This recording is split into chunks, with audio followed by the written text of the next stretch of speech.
नमस्कार, टीवी राजस्थान के प्रवासी कार्यक्रम में आपका स्वागत है। दोस्तों, संघर्ष और व्यक्ति जब करके आगे बढ़ता है तो निश्चित तौर पर वो अपने संघर्ष का जो फल अर्जित करता है वो समाज को, धर्म को, संस्कृति को वापस अर्जित करवाता है। यही हमारे सामने आज एक ऐसे गो भक्त भामा साहब बैठे हैं जिन्होंने हाल ही में अपने जो 51 बीघा ज़मीन है वो उन्होंने गौ दान के लिए, गौ रक्षा के लिए, गौ दान के लिए उन्होंने भेंट की थी और अपनी माताजी के नाम से। तो आज हमारे साथ ऐसे भामा साहब गौ भक्त बैठे हैं, उनसे हम आपको मिलवाते हैं कि उन्होंने कैसे संघर्ष, मेहनत करके वो आगे बढ़े और कैसे अपने जीवन में उन्होंने आगे सेवा भाव दिए। नमस्कार भोजराज जी सुतार, अपना टीवी राजस्थान में बहुत बहुत स्वागत है। सबसे आप पहले हमें ये बताइए कि आप राजस्थान में कहाँ के रहने वाले हैं और आप बड़ौदा कब आए? मैं राजस्थान में फलोदी तहसील ज़िला जोधपुर का एक छोटा सा गांव आऊ है, वहाँ का रहने वाला हूँ। प्रारंभिक पढ़ाई मेरी आऊ में हुई थी, उसके बाद में मैं जोधपुर आ गया था। जोधपुर में मैंने पढ़ाई भी की और काम भी किया। आपने बताया आप प्रारंभिक पढ़ाई करने के बाद में जोधपुर आ गए। जोधपुर एक मतलब गांव से बड़ा जिला हो गया, बड़ी शहर हो गया, तो वहाँ पे आपने कैसे पढ़ाई किया, कैसे काम किया, कैसे एडजस्टमेंट किया आपस में?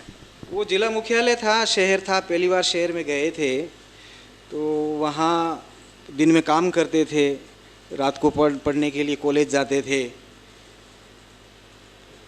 तो संघर्ष तो था ही उस समय, बचपन में इतना करना था, पढ़ना था, जुनून था, पढ़ने का भी जुनून था, काम करने का भी जुनून था। वो दोनों ने हैं मेरे को है गति दी। कहते हैं जब पढ़ाई करता है व्यक्ति, कोई काम करने लग जाता है पढ़ाई करते हुए, तो उसका ध्यान है वो काम पे ज़्यादा होता है, पढ़ाई पे कम हो जाता है। कहीं ऐसा आपके साथ भी हुआ? नहीं, मेरे साथ में ऐसा नहीं हुआ। मैंने जितना पढ़ाई में ध्यान दिया उतना पढ़ाई में दिया और पढ़ाई के साथ साथ में काम में भी उतना ही ध्यान दिया। पढ़ाई और काम को दोनों को मैंने है समानांतर समझा था, दोनों की एक ही इम्पोर्टेंस समझी थी। तो जब आपने वहाँ पे पढ़ाई की, काम किया, उसके बाद में आपने कैसे अपनी लाइफ की शुरुआत की थी और आप बड़ौदा कब आए थे? पहले तो मैंने जोधपुर में काम किया था, जोधपुर में ही काम था मेरा। मैं 2016 से बड़ौदा में आया था। वहाँ पर मैंने लेथ मशीन से एक लेथ मशीन से काम शुरू किया था। उसके बाद में मैंने बड़ी फैब्रिकेशन शुरू कर दी थी। उसके बाद में सीमेंट प्लांटों का काम किया था और फिर बाद में मेरे पास में ऑर्डर्स भी काफ़ी आने लग गए थे। शॉर्ट ब्लास्टिंग मशीनें बनानी शुरू की थी मैंने बड़ी कंपनियों का काम किया था, जो जोधपुर में बड़ी बड़ी कंपनीज हैं उनका काम करना शुरू किया था। उसके बाद में वहाँ मार्केट ऐसा हो गया था कि मेरा थोड़ा सा है काम में व्यवधान आना शुरू हो गया था। इतना बड़ा मार्केट नहीं था जोधपुर इंजीनियरिंग का। तो फिर मैंने है बड़ौदा का रुख कर लिया था। वो बड़ोदरा में है 2016 में आया था और यहाँ आने का एक ही मकसद था मेरा कि ये बड़ौदा एशिया का सबसे बड़ा इंजीनियरिंग हब था और यहाँ केमिकल प्लांट्स इतने थे, वो मैं केमिकल इक्विपमेंट ही बनाता था। जैसे रिएक्टर है, प्रेशर वेसल्स हैं, एजिटेटर्स हैं, बड़े टैंक्स हैं, इंडस्ट्रियल हीट एक्सचेंजर्स हैं। इनका मार्केट वहाँ नहीं था, यहाँ इसका मार्केट था बड़ौदा में। तो मैंने है ये सोचा कि मैं यहाँ पर करूँ, तो मैं बड़ौदा आ गया। आने पर पहले मेरे को है बहुत ज़्यादा तकलीफ़ें भोगनी पड़ी। यहाँ मैंने भाड़े से एक फैक्ट्री ली तो भाड़ा भी बहुत ज़्यादा था। तो प्राइमरी स्टेज पे ऐसा है, वो सारा बियर करना भी मुश्किल था, और जैसे तैसे करके मैंने उसको है क्लियर किया।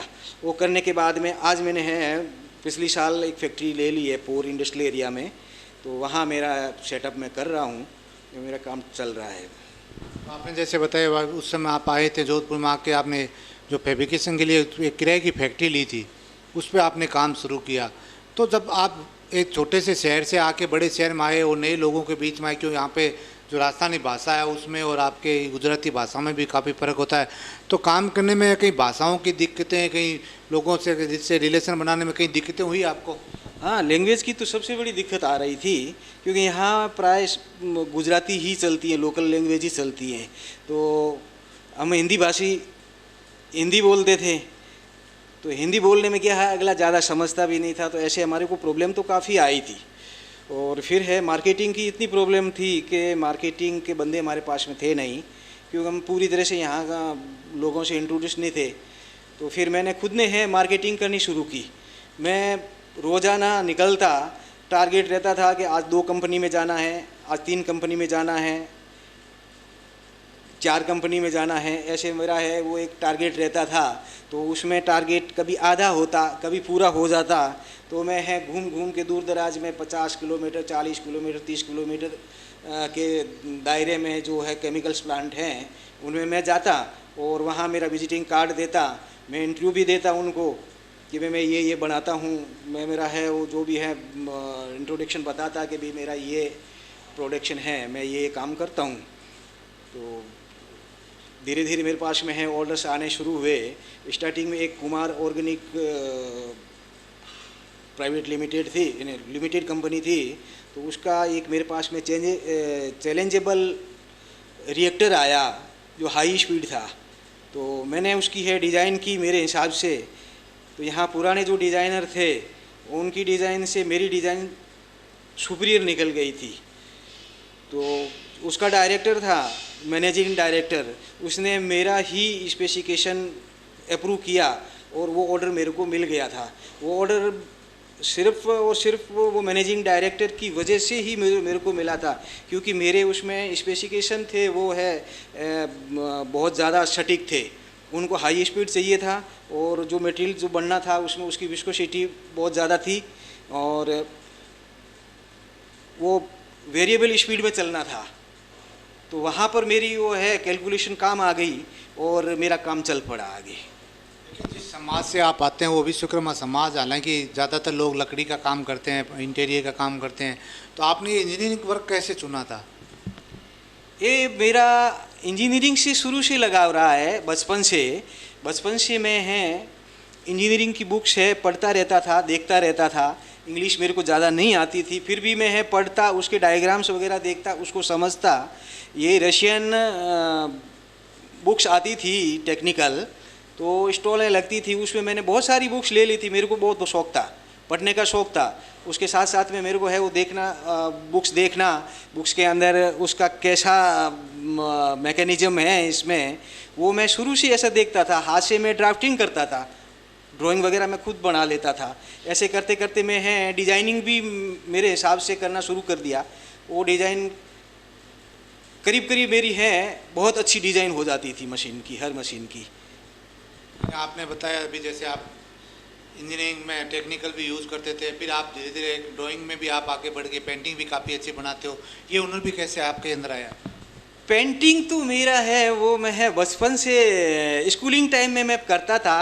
मेरी स्कूल में मैं जहाँ पढ़ता था, गांव की स्कूल में, वहाँ में है क्लासरूम के नाम लिखना, क्लासरूम में है स्लोगन लिखना, क्लासरूम में है मैप वगैरह बनाना, और ये जो नेता लोग होते थे, महापुरुष होते थे, उनके फ़ोटो बनाता था। तो ऐसे करते करते मेरा है ड्राइंग में मेरा बहुत ज़्यादा रुचि थी।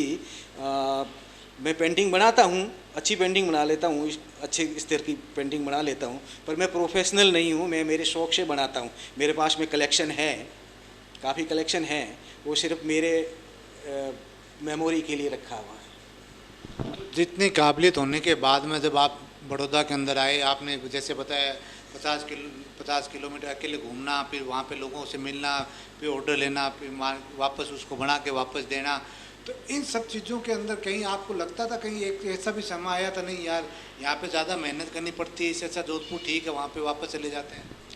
नहीं, ऐसा मैं मेहनत से कभी नहीं डरा, मैं कभी मेहनत से डरा नहीं। कोई भी चैलेंजेबल काम होता था उसको करने में मेरी रुचि बहुत ज़्यादा रहती थी, इसलिए मैंने संघर्ष से तो कभी है ऐसे हारना सीखा ही नहीं था। जहाँ संघर्ष होता था वहाँ मैं बहुत ही बड़े उत्सुकता से काम करता था। आपके बारे में अभी पीछे काफ़ी मीडिया के अंदर भी आ रहा था कि आपने एक बहुत बड़ा काम किया गौ सेवा के लिए, तो ये आपको कहाँ से प्रेरणा मिली और आपने कितना क्या गौ सेवा के लिए क्या क्या किया था? वो कोई बहुत बड़ा काम नहीं किया था।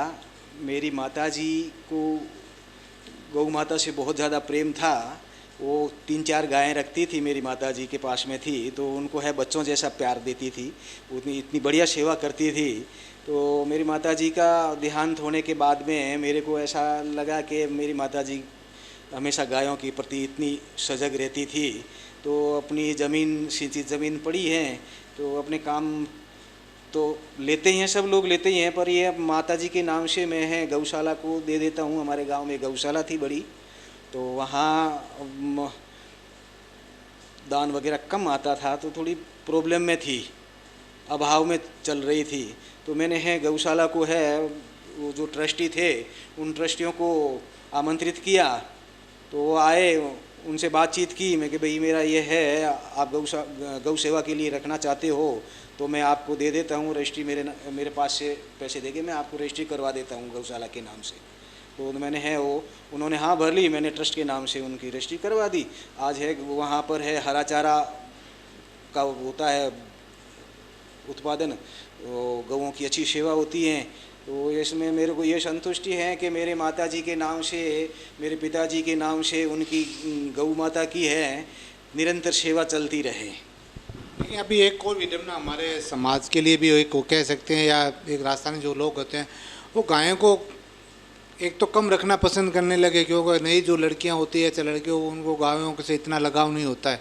दूसरी चीज़ है कि जो गाय दूध देती है उसको तो रखते हैं, जो दूध नहीं देती है उसको नहीं रखते, बछड़े को नहीं रखते। तो इसको आप कैसे देते हैं? क्योंकि गौ माता जब हम उसको कहते हैं तो उसके लिए प्रति अपने को उतना ईमानदार होना बहुत ज़रूरी है कि हम उसकी जीवन भर पर्यंत सेवा करें। ये गौओं की दुर्दशा हो रही है, ये तो मैं मानता हूँ कि बहुत ज़्यादा हो रही है। लोग आजकल बहुत ज़्यादा मतलबी हो गए हैं। जब तक दूध मिलता है जब तक तो उसको है रखेंगे, उसके बाद में है उसको है बाहर निकाल देते हैं, घर से बाहर निकाल देते हैं। लोग उसका है हरेसमेंट भी करते हैं, गायों का मारते हैं, पीटते हैं, अभद्र व्यवहार करते हैं उनके पास साथ में। ऐसा पशुवत व्यवहार गौ माता के साथ नहीं होना चाहिए कम से कम। कहते हैं हमारी संस्कृति में गाय को सबसे ऊपर माना गया है। देवी देवताओं की पूजा अगर हम करते हैं तो कहते हैं गाय की पूजा कर लो, सब देवताओं की पूजा हो जाती है। तो हमारे जो गौ भक्त हैं या जो युवा जनरेशन, उसको आप गायों के लिए क्या कहना चाहेंगे? कैसे गायों को रखना चाहिए, कैसे उनकी सेवा करनी चाहिए? गौ माता की सेवा तो ऐसी करनी चाहिए जैसे अपना है अपनी माँ बाप की सेवा करते हैं, वैसी सेवा करनी चाहिए। उनसे हमारे को मिलता है ना, दूध मिलता है, घी मिलता है, दही मिलता है, सब मिलता है। माता जैसे माता दूध पिला के बड़ा करती है, वैसे गौ माता का भी दूध पी के हम बड़े होते हैं। तो मेरा तो यही कहना है सभी समाज को कि गौ माता की सेवा अपनी माँ के बराबर सेवा करनी चाहिए। देखिए, इसके साथ आपसे एक और सवाल करना चाहेंगे। जो आपने एजुकेशन किया था उसके बाद में भी जो हाई टेक्नोलॉजी, जो आप टेक्निकल काम करते हो, उसमें टेक्नोलॉजी भी काफ़ी आ गई, क्योंकि आज सोशल मीडिया हो, चाहे कंप्यूटर हो, मोबाइल हो, तो उसमें टेक्निकल बहुत ज़्यादा यूज होने लगी। तो टेक्नोलॉजी से कहीं आपको लगता है, आपने जो पढ़ाई की थी उसके बाद जब टेक्नोलॉजी का चेंज हुआ तो उसमें आपके व्यापार पे कुछ फ़र्क पड़ता है?